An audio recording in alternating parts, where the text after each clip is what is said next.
सावी zone मराठीमध्ये मी सावी तुमचं खूप खूप मनापासून स्वागत करते। आज मी तुम्हाला तांदळाचे पळी पापड बनवून दाखवणार आहे। हे पापड करायला खूप सोपे आहेत, तळल्यानंतर दुप्पट तिप्पट फुलतात आणि खायलाही तितकेच खमंग खुसखुशीत लागतात। तुम्हाला जर पहिल्यांदाच उन्हाळी रेसिपीमध्ये पापड बनवायचे असतील ना, तर तुमच्यासाठी ही रेसिपी अगदी परफेक्ट आहे। चला तर मग आता वेळ न घालवता पटकन रेसिपीला सुरुवात करूयात। पण त्याआधी नेहमीप्रमाणे छोटीशी रिक्वेस्ट आहे, रेसिपी तुम्हाला कुठल्याही क्षणी थोडी जरी आवडली तर रेसिपीला लाईक आणि चॅनलला सबस्क्राईब करायला अजिबात विसरू नका। पापड बनवण्यासाठी सुरुवातीला मी इथे भिजवून घेतलेले तांदूळ घेतलेत। तर हे तांदूळ मी 2 दिवस भिजत घातले होते। तांदूळ भिजत घातल्याचा आजचा 3रा दिवस आहे। तर आज आपल्याला ह्याचे पापड बनवायला घ्यायचे आहेत। तर तांदूळ भिजवण्यासाठी मी इथे रॅशनच्या तांदळाचा वापर केला आहे। तुमच्याकडे जर रॅशनचे तांदूळ नसतील ना, तर तुम्ही कुठलाही जाड तांदूळ आणि जुना तांदूळ या पापडसाठी वापरू शकता। आता बऱ्याच ठिकाणी एक दिवस तांदूळ भिजवून दुसऱ्या दिवशी लगेच त्याचे पापड करतात। तुम्हाला हवं असेल तर तुम्ही तसंही करू शकता। पण आपण जर 2 दिवस तांदूळ भिजवून घेतले ना, तर त्याचे पापड छान होतात आणि पापड चवीला सुद्धा खूप छान लागतात। आता आपल्याला या तांदळातलं पाणी काढून टाकायचं आहे आणि परत 1-2 पाण्याने तांदूळ स्वच्छ धुवून घ्यायचे आहेत। आता मिक्सरचं भांडं घ्यायचं आहे आणि त्यामध्ये आपल्याला हे तांदूळ घालायचे आहेत। तांदूळ भिजत घातल्यानंतर बऱ्याच ठिकाणी यामधलं रोज पाणीसुद्धा बदलून घेतात, पण यामधलं मी तांदूळ भिजत घातल्यानंतर पाणी बदलून घेतलं नव्हतं। तुम्हाला बदलायचं असेल ना, तर तुम्ही रोज तांदळातलं पाणी बदलून घेऊ शकता। आता तांदूळ मिक्सरला पटकन बारीक होण्यासाठी यामध्ये आपल्याला थोडंसं पाणीसुद्धा घालायचं आहे। ज्या वाटीने मी तांदूळ मोजून घेतलेत ना, त्याच वाटीने इथे पाणीसुद्धा घेतलं आहे, म्हणजे आपलं प्रमाण बिघडणार नाही। आता हे तांदूळ दळताना लागेल तसं यामध्ये पाणी घालायचं आहे आणि मिक्सरला बारीक याची पेस्ट तयार करून घ्यायची आहे। तर तुम्ही पाहू शकता तांदळाची अगदी स्मूथ आणि बारीक अशी पेस्ट तयार झालेली आहे। अशाच प्रकारे आपल्याला तांदळाची पेस्ट तयार करून घ्यायची आहे। यामध्ये जर तांदळाचे मोठे तुकडे राहिले असतील ना, तर तुम्ही या पेस्टला गाळूनसुद्धा घेऊ शकता। तर इथे मला गाळायची गरज वाटत नाही। अगदी स्मूथ मी पेस्ट तयार करून घेतली। आता तयार पेस्ट आपण अशीच थोड्या वेळ साईडला ठेवून देऊयात आणि लगेच पुढची कृती पाहूयात। आता गॅसवरती मोठी आणि जाड बुडाची कढई ठेवायची आहे। आता या कढईमध्ये आपल्याला 7 वाटी पाणी घालायचं आहे। ज्या वाटीने मी तांदूळ मोजून घेतलेत ना, त्याच वाटीने इथे पाणीसुद्धा मोजून घालते, म्हणजे आपलं प्रमाण बिघडत नाही। तांदूळ मिक्सरला दळत असताना त्यामध्ये मी फक्त पाव वाटी पाणी घातलं होतं, मला जास्त पाणी घालायची गरज पडली नाही। आता गॅस चालू करायचा आहे आणि या पाण्याला उकळी यायची वाट पाहायची आहे। तर तुम्ही पाहू शकता पाण्याला चांगली उकळी यायला सुरुवात झालेली आहे। आता यामध्ये आपल्याला चवीपुरतं मीठ घालायचं आहे। तर इथे मी 1 चमच्याला थोडंसं कमी मीठ घालते आहे। आता अर्धा चमचा यामध्ये आपल्याला पापड खार घालायचा आहे। पापड खार घालणं पूर्णपणे ऑप्शनल आहे, नाही घातला तरीसुद्धा चालतं, पण पापड खार घातल्यामुळे पापड आपले मस्त हलके आणि खुसखुशीत व्हायला मदत होते, म्हणून मी इथे थोडासा पापड खार घातलेला आहे। आता 2 चमचे यामध्ये तीळ देखील घालायचे आहेत। आता तीळ घातल्यानंतर गॅसची फ्लेम आपल्याला अगदी लो करायची आहे। लो केल्यामुळं काय होतं की हे पाणी आहे ना, ते थोडंसं शांत होतं। असं पाणी शांत झाल्यानंतरच आपल्याला यामध्ये तांदळाची पेस्ट टाकून हटवून घ्यायचं आहे। आता पाणी छान शांत झालं आहे। आता लगेच आपण यामध्ये तांदळाची पेस्ट टाकून अशा प्रकारे याला हटवून घ्यायचं आहे। एका हाताने पेस्ट टाकायची आणि दुसऱ्या हाताने या पेस्टला सारखं ढवळत राहायचं, जेणेकरून याच्या गाठी होणार नाहीत। तर तुम्ही पाहू शकता मी व्हिडिओमध्ये दाखवते ना, अगदी त्याच पद्धतीने तुम्हाला ही प्रोसेस करायची आहे। तर संपूर्ण तांदळाची पेस्ट यामध्ये मी टाकून घेतली आहे। आता या पेस्टला आपल्याला सतत हलवत राहायचं आहे। जोपर्यंत ही पेस्ट घट्ट होत नाही ना, तोपर्यंत याला सारखं हलवत राहायचं आहे। तुम्ही जर हलवणं बंद केलं ना, तर लगेच याच्या गाठी व्हायला सुरुवात होईल आणि मग ते फोडणं खूप जास्त कठीण जाईल। आणि गॅसची फ्लेमसुद्धा आपल्याला अगदी लो ठेवायची आहे। जोपर्यंत ही पेस्ट घट्ट होत नाही ना, तोपर्यंत आपल्याला गॅसची फ्लेमसुद्धा कमीच ठेवायची आहे। तर तुम्ही पाहू शकता ही पेस्ट गरम झाली की लगेच घट्ट व्हायला लागते। तांदळाची पेस्ट गरम पाण्यात घातल्यानंतर ती लगेच अशा प्रकारे घट्ट व्हायला लागते मिश्रण घट्ट झाल्यानंतर यामध्ये मी एकही गाठ होऊ दिली नाही, पण चुकून यामध्ये जर बारीक एखादी गाठ झाली ना, तर त्याला व्यवस्थित फोडून घ्यायचं आहे। तर तुम्ही पाहू शकता मस्त इथे आपलं घट्टसर हे मिश्रण तयार झाले। हे मिश्रण शिजायचं बाकी आहे, तर त्यासाठी अजून यामध्ये पाणी घालावं लागणार आहे। तर मी मिक्सरच्या भांड्यातच पाणी घातलं होतं, कारण मिक्सरच्या भांड्याला थोडीशी पेस्ट चिकटली राहिली होती, ती वायाला जायला नको म्हणून। आता यामध्ये मी 1 वाटी पाणी घातलं आहे पाणी घालताना इथे आपल्याला आता गरम पाण्याचाच वापर करायचा आहे।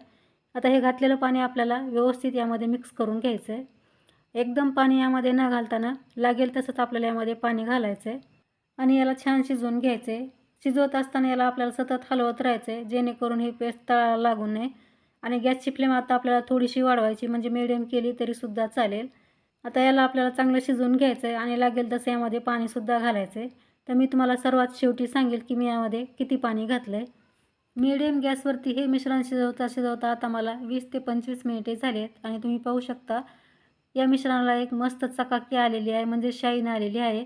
अशी शाईन आली की समजायचं मिश्रण आपलं परफेक्ट शिजलेलं आहे. किंवा आणखी एक दुसरी पद्धत मी तुम्हाला दाखवते. एक छोटा चमचा घ्यायचा आणि या मोठ्या चमच्यावरती अशी लाईन ओढून पाहायची. तर लाईन मिक्स नाही झाली ना तेव्हा समजायचं मिश्रण आपलं परफेक्ट शिजलं आहे. लाईन जर मिक्स झाली तर मिश्रण कच्चं आहे असं समजायचं आणि हे मिश्रण आणखी थोड्या वेळ शिजवून घ्यायचं. हे पापड बनवताना मिश्रण चांगलं शिजवून घेणं तितकंच गरजेचं आहे. मिश्रण जर कच्चं राहिलं ना तर वाळल्यानंतर पापडला तडे जाऊन पापडचे तुकडेसुद्धा होऊ शकतात. तर इथे आपलं परफेक्ट मिश्रण शिजलं आहे म्हणून लगेच गॅस बंद करायचा. आता यामध्ये मी 1 चमचा चिली फ्लेक्स घालते. यामुळे पापड छान लागतात चवीला पहा. आता भरपूर सारी बारीक चिरून घेतलेली कोथिंबीरसुद्धा घालायची आहे. आता कोथिंबीर आणि चिली फ्लेक्स आपण यामध्ये छान मिक्स करून घेऊयात. तर गॅस आपल्याला बंद ठेवायचा. इथून पुढे आपल्याला गॅस बिलकुल चालू करायचा नाही. बंद गॅसवरतीच आपल्याला ही प्रोसेस करायची आहे. तर हे मिश्रण शिजवताना आपल्याला यामध्ये टोटल सुरुवातीपासून 10.25 वाटी पाणी लागलेलं आहे. सुरुवातीला तांदूळ वाटताना यामध्ये मी पाव वाटी पाणी घातलं होतं आणि ही पेस्ट शिजवताना यामध्ये आपण 10 वाटी पाणी घातलेलं आहे. तर टोटल इथे मला 10.25 वाटी पाणी लागलेलं आहे. पाण्याचं प्रमाण तुम्हाला इथे यापेक्षा थोडंसं कमीही लागू शकतं किंवा यापेक्षा थोडंसं जास्तही लागू शकतं. तांदूळ तुमचे नवे आहेत की जुने आहेत यावरती पाण्याचं प्रमाण डिपेंड राहील. तर तुम्ही पाहू शकता चिली फ्लेक्स आणि कोथिंबीर यामध्ये छान मिक्स झाली आहे. आता हे मिश्रण आपल्याला 10 मिनिटे असं थोडंसं थंड होण्यासाठी साईडला ठेवून द्यायचं आहे. आता 10 मिनिटानंतर पहा मिश्रण आपलं थोडंसं थंड झालेलं आहे. आता लगेच आपण याचे पापड बनवायला घेऊ शकतो. तर तुम्ही पाहू शकता मिश्रण आपण थोडंसं थंड होण्यासाठी ठेवल्यानंतर यावरती हलकीशी साय यायला लागली आहे, म्हणजे आपलं मिश्रण अगदी परफेक्ट तयार झालेलं आहे. आता लगेच तुम्ही याचे पापड बनवायला घेऊ शकता. पण यामध्ये मी आणखी एक जिन्नस घालणार आहे ते म्हणजे जिरे. तर यामध्ये मी 1 चमचा जिरे देखील घालते. जिऱ्यामुळे आपले पापड खायला खूप चवदार लागतात म्हणून यामध्ये मी 1 चमचा जिरे घातलेत. जिरे असे आपल्याला पापड बनवतानाच घालायचे आहेत, म्हणजे मग त्यामध्ये जिऱ्याचा पिवळसर कलर उतरत नाही. सुरुवातीला जर आपण यामध्ये जिरे घातले ना तर पापडचा कलर आहे ना तो थोडासा पिवळसर येऊ शकतो. तर जिरेसुद्धा आपले छान मिक्स झालेत. आता लगेच आपण हे मिश्रण एका पातेल्यामध्ये काढून घेऊन लगेच पापड बनवायला घेऊयात. पापड बनवण्यासाठी इथे मी पॉलिथिन शीट अंथरून घेतली आहे आणि या पॉलिथिन शीटला आपल्याला तेल लावायची गरज नाही, कारण पापड वाळल्यानंतर ना पॉलिथिन शीटला आपोआप सोडतात. तर आपल्याला इथे बिलकुलसुद्धा तेलाचा वापर न करता हे पापड बनवून घ्यायचे आहेत. तर पापड बनवताना खूप जास्त पातळ बनवायचा नाही, कारण वाळल्यानंतर हे पापड खूपच पातळ तयार होतात. तर थोडासा आपल्याला जाडसरच पापड बनवून घ्यायचा आहे. तर पाहू शकता अशा प्रकारे मी इथे पापड तयार करून घेते. आता मी इथे हे पापड घरातच बनवते. तुम्ही हे पापड उन्हामध्ये सुद्धा बनवू शकता किंवा घरामध्ये सावलीमध्ये सुद्धा हे पापड बनवू शकता. सावलीमध्ये सुद्धा हे पापड अगदी पटकन वाळतात. पण उन्हापेक्षा हे पापड वाळण्यासाठी म्हणजे सावलीमध्ये वाळण्यासाठी थोडासा जास्त वेळ लागू शकतो. आता अशाच प्रकारे मी सर्व पापड बनवून घेते. इथे तुम्ही पाहू शकता संपूर्ण पापड मी बनवून घेतलेत. काही पापड मी घरामध्ये बनवून घेतलेत आणि काही पापड गच्चीवरती जाऊन सुद्धा बनवलेले आहेत. तर तुम्ही पाहू शकता हे पापड मी गच्चीवरती बनवून घेतलेत. 1 वाटी तांदळापासून इथे आपले भरपूर असे पापड तयार झालेले आहेत. 100पेक्षाही जास्त पापड 1 वाटी तांदळामध्ये तयार होतात आणि पाहू शकता आणखीसुद्धा इथे बॅटर शिल्लक राहिलेलं आहे. ह्या मिश्रणापासून मी आणखीसुद्धा पापड तयार करणार आहे. पण आता मी इथे इतके पापड बनवून घेतलेत. आता आपल्याला हे पापड बनवून घेतल्यानंतर 2 दिवस कडकडीत उन्हामध्ये वाळून घ्यायचे आहेत. आता पापड वाळल्यानंतरच मी तुम्हाला भेटते. तर तुम्ही पाहू शकता 2 दिवसानंतर इथे आपले तांदळाचे पापड मस्त वाळलेत आणि अगदी पातळ काचेप्रमाणे आपले हे पापड तयार झालेले आहेत पाहू शकता. आणि वाळल्यानंतर पापड कुठेही चिरला नाही किंवा तुटलासुद्धा नाही. आपण हे पापड बनवताना एकही थेंब तेलाचा वापर केला नव्हता तरीसुद्धा पापड काय मस्त गोल गरगरीत निघालेले आहेत. कुठेही पापड आपला तुटला नाही किंवा चिरला देखील नाही. अशा प्रकारे तुम्ही पापड बनवून हवाबंद डब्यामध्ये वर्षानुवर्षे स्टोअर देखील करून ठेवू शकता. आणि फक्त आपण 1 वाटी तांदळापासून वर्षभर पुरतील एवढे पापड तयार केलेले आहेत.